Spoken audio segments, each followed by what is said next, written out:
The ANC and KZN speaks out on its image and road closures at the Orlando Stadium in Soweto. Good afternoon, I'm Tracy Baumgard.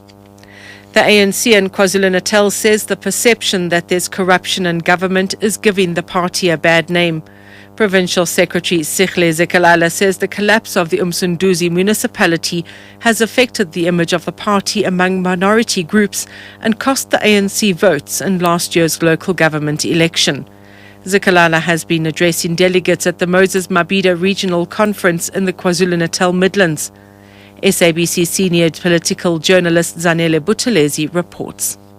Addressing delegates, Zikalala said the ANC registered a decline in electoral support amongst the Indian, the coloured and white communities last year in the Moses Mabhida region. He blames this on corruption and the collapse of the Umsunduzi municipality due to serious financial mismanagement last year. The problems in the municipality formed part of the revolts amongst the branches last year. Zikalala, however, warned delegates at the conference not to use the problems in this municipality as campaigning points for leadership positions. Zanele Buthelezi, SABC News, Howick.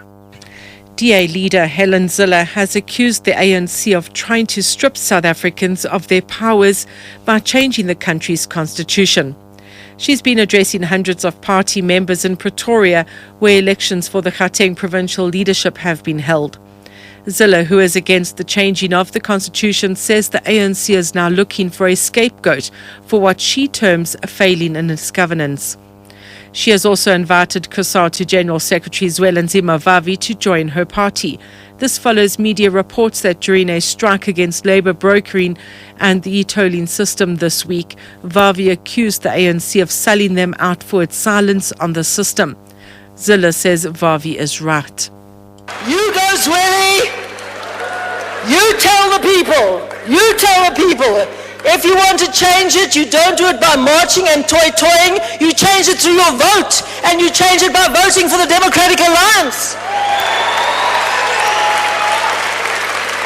I'm waiting for Zwelinzima Vavi to apply for membership.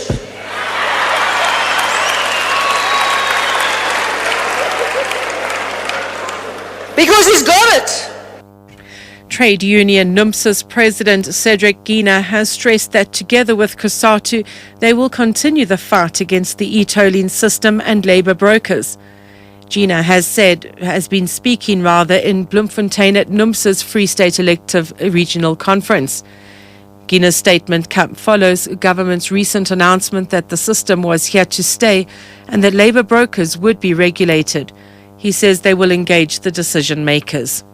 The decision makers, our comrades in government, can begin to see that it is really a burden that is going to be very hard for our members and ordinary people to meet up with. On labour broking, we are going to continue. We know that there has been lies by employers, people like Mr. Sharp from ADCOP, one of the biggest labour brokers in the country, saying that the horse has bolted. The horse has not bolted. It doesn't mean that what you discuss in NEDLEC cannot be changed when it goes to the National Assembly. Further afield, Russian Foreign Minister Sergei Lavrov has defended his country's stance on Syria at an Arab League meeting in Egypt. Saudi Arabia says Syria had been given a license to carry out further violence against its own people when Russia vetoed its resolution based on an Arab peace plan. Qatar has also expressed anger, but Lavrov has rejected the criticism. We are not protecting any regimes. We protect international law. And I believe that we all agree when we talk on Syria that the immediate task now is to end violence, irrespective of the source.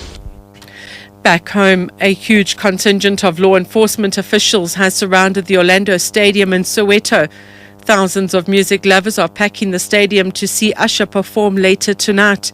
Various supporting acts will perform this afternoon ahead of the musician. Gauteng Traffic Police spokesperson Obed Sabasa says streets around the stadium have been closed and the park and ride system is in operation. There are road closures and traffic disruptions in the vicinity of Orlando Stadium in Soweto. Thousands of people are expected, as we know that Orlando Stadium can take up to 60,000 people. And from the look of things, it looks like yes, we'll have an overflow. People are still coming in numbers. There's what we call park and ride facility at Nazareth and FNB. So here, only buses dropping off people and driving back to Nazareth FNB.